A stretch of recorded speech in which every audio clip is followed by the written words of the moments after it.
Hello! Today we shall be talking about / reviewing, whatever you would like to call it, a classic from 1979, and it is Phantasm. I've actually never seen this movie up until doing this review video. I went to Salem last weekend. I didn't really take any video, but I might do a video just talking about my experience here, because I did take plenty of pictures, so if something like that interests you, let me know. But when we went there, they had a wax museum that we ended up going to visit, and they had a statue of the Tall Man, which was from the Phantasm series. I do believe they made 5 of these, but if I am wrong about that, let me know down in the comments below. I recently just watched the sequel too, so there will be a review video for that as well, but this one is strictly just for the first one, because I honestly, I don't know what to make of this film, but I actually really did enjoy it. But anyway, without further ado, shall we begin? So, Phantasm. It came out in 1979. Like I said, before seeing it a few days ago, I have actually never seen this movie before, but I am, I was actually happy that I ended up going to see it. When I went to this, wax museum, I did not really expect to really, just be influenced to go watch all these movies like I am, because I never would have watched Phantasm without going to that museum, and then I have a few others lined up that I'm going to be watching, and then once I do that, I'll be doing review videos for as well, because I'm just this museum really got me going into it. But pretty much the premise of this movie is that this isn't spoilers. I'll give a warning when I get into spoilers.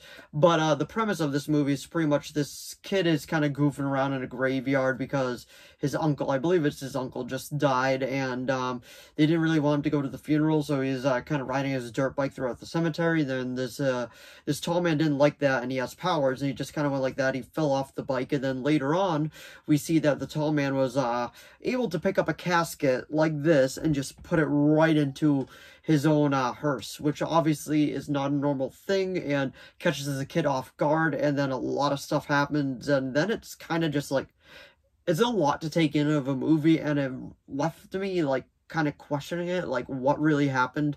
But I'll get to that when we get to the spoiler talk, because this part is spoiler free. It only runs at 1 hour and 29 minutes, and I do mean this in a good way, but it definitely feels like 1 hour and 29 minutes. It didn't feel like it went by too fast, but it definitely felt like it kind of went at its own pace, which is actually quite interesting, because movies that are over in less than 90 minutes usually go by like that for me, but this one personally did not feel it. This one felt like it was really kind of taking its time. And then it is on 3 different streaming services, well, more than 3, but I only wrote down 3 because there's so many. But it's on AMC Plus, which I do not have. It is on Peacock, which I personally watched it off of, and it is also on Tubi, which is free for anybody to go watch, because I wanted to throw that one down, because if you have not seen this movie, I do recommend giving it a watch, because it is actually, it's very interesting with how they go about a lot of this.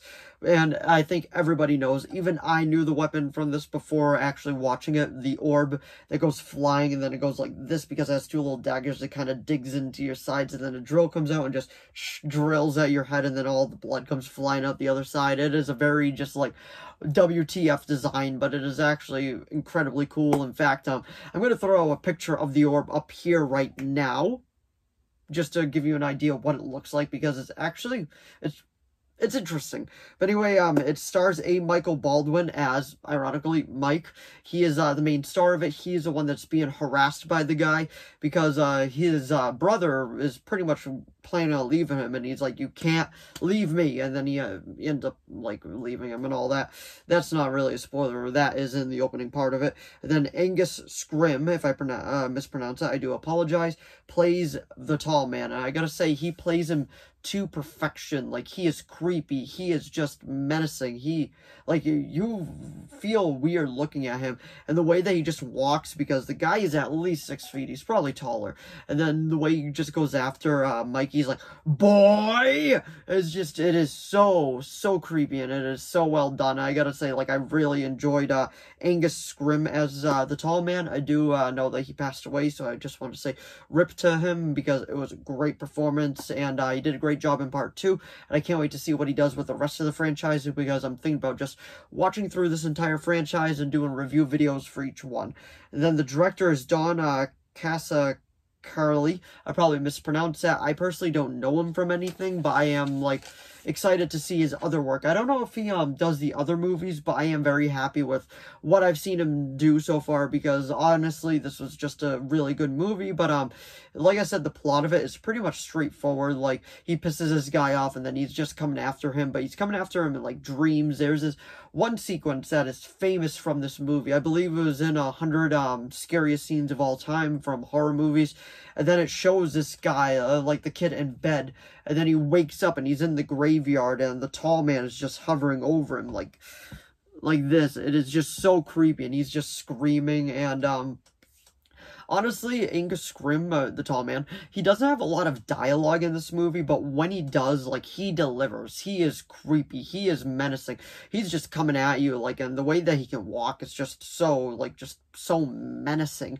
But I wanted to get into spoilers, but I would say this is it's a horror sci-fi classic in my opinion. After watching it, I'm very happy that I did. I could definitely see why it is in this guy's museum off in Salem. Just plugging it right there. If you haven't gone to it and you plan on visiting Salem, visit Count Orlok's Nightmare Gallery. It is well worth the $15 to go walk through. It was one of the best museums I've ever walked through. But getting back to the topic now, like I was saying, before we get into spoilers, I just want to say this movie is a solid 7 out of 10, depending on how you like it. Like, if you want it to move faster or move slower, like, that's really up to you. But you can't deny, like, just the effects that this had on the genre, and just how creepy Angus Scrim was in the performance. And I was very, very happy to have that. But anyway, before we get into spoilers, that was my review of Phantasm. Let's get into spoilers in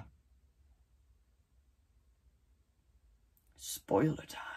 But anyway, the main thing I want to talk about is, before they made the sequel, you weren't sure if all this was in his head or not, because it ends with him waking up, and then I can't think of his name, but his uncle is pretty much just like, it was just a bad dream. That's all it was. I promise. Like, don't worry. Things will get better. And it's actually quite interesting with how they go about that, because after he goes up the stairs and all that, he sees the tall man in the mirror, and he's just like, boy! And then he goes after him, and then it kind of just goes to black. So it makes you wonder. You were like, okay, was this all in his head, or wasn't it? Because it was actually quite interesting. It was like a Taxi Driver type of situation.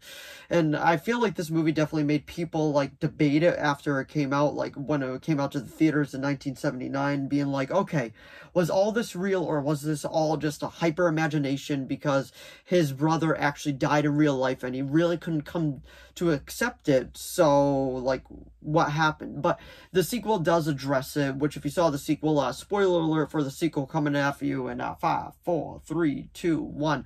They do address that. It wasn't in his head. The tall man is real. The tall man has powers. Tall man has these, like, little elf characters that work for him and all that. So that's actually quite interesting. They kind of dive more into that mythology in the sequel, but this one, like I was saying, this one they don't really do it, but they do pretty much say it wasn't in his head. His brother actually was killed by the tall man, and they go hunting him in the sequel. But this is a very solid movie. I do suggest giving it a watch if you haven't seen it yet. Tubi is free to watch it on. You're gonna have to deal with ads, but if, like I said, it's on AMC, plus it's on Peacock, it's on, I believe, Crackle, it's on other ones as well, and it is very, very much worth the watch. But anyway, that was my review of Phantasm. So if you enjoyed this video, please give it a like and a subscribe so I know to keep making more of these. If you have any video requests, please leave them down in the comments below. I'll do my best to reply. If I do reply, that does mean I am making it. It just isn't out yet, because the graphic novel collection will be coming soon. It's in the making. Just like I said, there's going to be, like, a lot of spooky videos right now and all that. And if you're interested, I do have a Instagram as well. It's under the same name, MattyTheGeek97. And there I kind of post other things about, like, movie posters and all that. My collection, I'm thinking about posting one DVD at a time and all that, and just showing in, like, depth what my collection truly entails, and just some other stuff too. Like, I do give a look into videos that will be coming early before they're uploaded. And then some other videos I just upload on the fly without, like, doing any, like, hype for it whatsoever. But anyway, thanks for watching as always, and I'll see all of you in the next video. Bye!